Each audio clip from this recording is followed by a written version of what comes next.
各位觀眾，啱啱呢我就睇完咗15集 ViuTV 新劇《日落下的彩虹》。我相信煲完呢套劇嘅朋友都應該會同我一樣睇到好感動、好滿足，兼且有啲意猶未盡。近呢1-2年呢，我自己就追咗3套 ViuTV 嘅新劇啦，就包括《日落下的彩虹》、Court 同埋那一天我們會紅。呢條片呢，我就會透過講下以上講嘅3套劇，去解構一下點解香港人越嚟越中意 ViuTV 嘅劇集，同埋嗰個所謂嘅大台點解就越嚟越被香港人唾棄啊！繼續講落去之前，麻煩大家幫手免費訂閱呢個頻道，可以嘅話都俾個 like 呢條片，同埋 share 條片俾朋友睇啦。好啦，入正題啦，我有5點想講嘅。第一樣嘢我想講呢，就係劇集要夠貼地啊。我所講嘅貼地呢，就唔係淨係話啲題材要夠貼地啦，而係套劇入邊講嘅故事呢，係要貼近現實啊。劇情呢，其實係可以好有戲劇性都冇所謂嘅，但係就絕對唔可以同我哋嘅認知有差天共地嘅落差咯。近年隨住香港社會環境嘅轉變啦，我哋喺日常生活中要見到一啲符合邏輯啊、符合常識、符合常理嘅事情呢，都已經唔係容易噶啦。而家每日喺社會發生緊嘅事呢，好多都係已經荒謬絕倫到不得了啊！好話唔好聽呢，比起以前周星馳巔峰嗰陣拍嗰啲戲入邊嘅情節呢，係有過之而無不及地荒謬啊！所以講到大家嘅娛樂嘅話呢，即係話煲客劇嗰啲啦，咁我諗唔少香港觀眾呢，都係傾向煲翻一啲比較貼地嘅劇集啦，愛嚟平衡一下心理啊嘛。而 ViuTV 嘅劇呢，喺呢方面呢，就真係有絕對嘅優勢啦。就用剛才所提過嘅3套 Viu 劇作例子講一講啦。嗱，首先講日落下的彩虹啦。劇入邊講述嘅係彩虹村入邊人與人之間嘅故事，呢啲故事當中嘅矛盾位呢，我哋作為一個普通嘅香港人呢，好多時都一樣會遇到嘅。而喺 Court 呢套劇入邊嘅案件嘅故事角色之間嗰啲誰是誰非啦，都係非常之發人深省嘅。去到比較遠少少嗰套那一天我們會紅，講嘅係 YouTuber 之間嘅角力啦。咁喺我哋2026年嘅今日，我相信呢唔少香港人睇 YouTube 呢仲多過睇電視。劇入邊嗰啲 channel 呢，其實都係影射緊一啲現實世界中我哋會成日睇嘅 channel 啦，所以都係一啲非常貼地大家中意睇嘅題材嚟。反觀所謂大台啦嗰啲劇啦，咁舉個例啦，佢哋最近用啲咩新聞做主題拍劇喎？喂，而家香港啊，今時今日嗰啲新聞係得啖笑嘅啫。其實你知我知，單眼佬都知，咁你仲要用呢啲咁嘅題材拍劇喎？我哋都知佢哋咩料啦。試問如果現實世界嘅新聞界同你嗰套劇所描述嘅新聞界呢，係完全平行時空嘅話呢，你個所謂大台又會唔會覺得我哋香港觀眾係會投入到去睇你嗰套劇咩？正常一個香港人都唔會有興趣睇咯。呢個呢，只係其中一個例子啫。所謂大台嘅其他劇呢，你只要 search 下佢哋劇集列表呢，我保證大家見到啲劇名都已經反晒位啊。第二樣嘢我想講呢，就係久違了嘅老戲骨演技大爆發啦。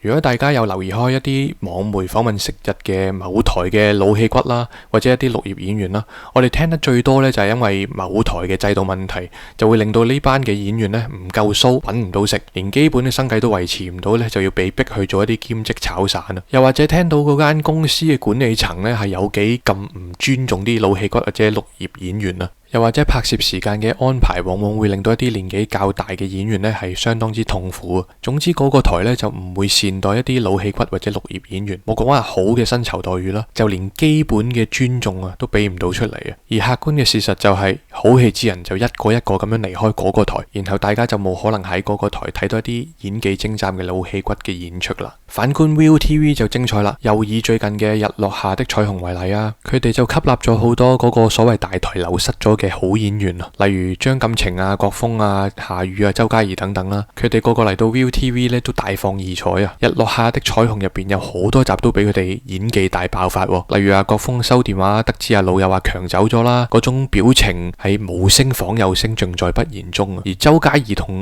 哥細佬計清計楚嗰場戲呢，亦都非常之觸動人心。觀眾睇到呢啲高質嘅演出呢，實在係目不暇給同埋勁有眼福咯。嗰個所謂嘅大台呢，就流失晒一啲勁好演技、勁正嘅綠葉演員同埋老戲骨。試問啊，佢哋又點會拍到一啲好嘅劇集啊？而你呢個所謂大台流失咗嘅好演員啊，一個二個嚟到 ViuTV 呢，都可以做主角喎。個個都可以做到演技大爆發、大放異彩，咁樣好難怪點解越嚟越多香港人捧 ViuTV 長睇 Viu 劇而唾棄嗰個所謂嘅大台啦。第三樣我想講呢，就係 ViuTV 拍嘅劇真係想拍俾香港人睇喎。嗱，都係講翻頭先嗰3套劇啦。下一天我們會紅講嘅就係 YouTuber 之間嘅激鬥。記住一點，鄰近地區連 YouTube 都俾人 block 鬼咗嘅。換句話說，呢套劇呢就真係擺明車馬拍俾香港人睇啦。日落下的彩虹入邊嘅彩虹村嘅故事呢，最吸引到嘅人呢，一定都係住過香港舊式屋村嘅觀眾，都係香港人。而 Court 入邊講嘅香港司法制度之下，三權分立帶俾香港人嘅公平審訊呢，呢啲都係香港人好珍惜嘅嘢。毫無疑問，呢套劇呢都係拍俾香港人睇噶啦。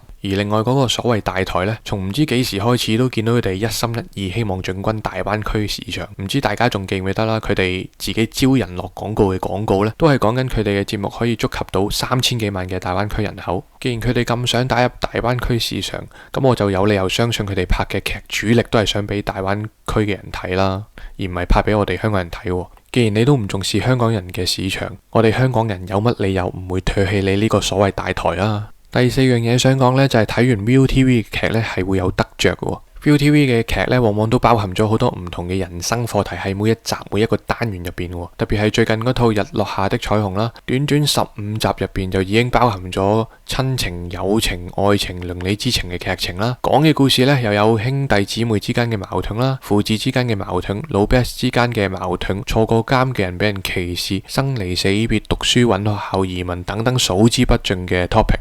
其實呢啲情節咧都好鬼 common 嘅啫，香港人唔多唔少咧都一定會親身經歷過嘅，一定係會有共鳴。除咗共鳴之外呢，劇入邊仲描繪出一個一個嘅人生課題出嚟啦，係好值得我哋去反思。而我哋睇完呢，都係會有所得着咯。呢啲呢先至係叫做好劇集啊嘛。相比嗰個所謂大台啊，佢哋又最中意拍埋一啲淨係得官能刺激嘅場面，即係嗰啲咩槍林彈雨啊、炒車炒嚟炒去嗰啲咁咯。啲層次真係低一大截嘅，睇完呢，就係得個睇字，冇乜特別意思咯。好啦，最尾又講下全實景拍攝嘅吸引力啦。Viu 劇呢就似乎套劇都係實景拍攝咁，而坐擁慣性收視嗰個所謂大台啦，我講話實景啦，佢拍套處境喜劇啊，竟然要樣衰到用一啲 AI 出背景啊，連廠景都慳翻，都係嗰句啦，有比較之下就有傷害。ViuTV 呢就用最靚嘅實景，用最好戲嘅人拍最高質嘅題材，而你呢個所謂嘅大台啊，連最基本嘅景都做得唔好啊，俾我哋嘅感覺呢，就係你個台恃住有慣性收視，你拍啲乜觀眾都要睇噶啦。為咗慳成本呢，就無所不用其極，完全係得過且過咁樣樣。而實際拍出嚟嘅效果呢，其實仲衰過啲網劇啊。我哋作為香港觀眾啊，又有乜嘢理由唔會唾棄你呢個所謂嘅大台啊？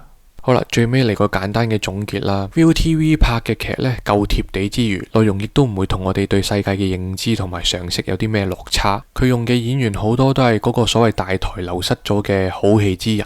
Target audience 方面呢， ViuTV 毫無疑問拍嘅嘢就係 for 香港人睇嘅，而唔係 for 嗰3000萬嘅大灣區人口咯。Viu 劇我哋睇完呢係會有得着，而拍攝嘅場景呢，佢哋亦都用一啲實景拍攝啊。綜觀呢幾方面呢， ViuTV 都係完勝嗰個所謂嘅大台啊。That's why 點解越嚟越多香港人呢就中意睇 ViuTV 嘅劇集，亦都解釋咗嗰個所謂大台嘅劇集呢就越嚟越被香港人唾棄啊。好啦，條片就去到呢度啦。其實我都好想知道大家仲有冇睇嗰個所謂大台拍出嚟嘅劇集啊？佢哋嘅劇集仲有啲乜嘢元素可以吸引到你哋去繼續煲佢哋啲劇呢？留個言話我知啊。嗱，無論如何，如果中意呢條片嘅話呢，都麻煩俾個 like 條片同埋 share 條片俾朋友睇就最好啦。下條片再見，拜拜。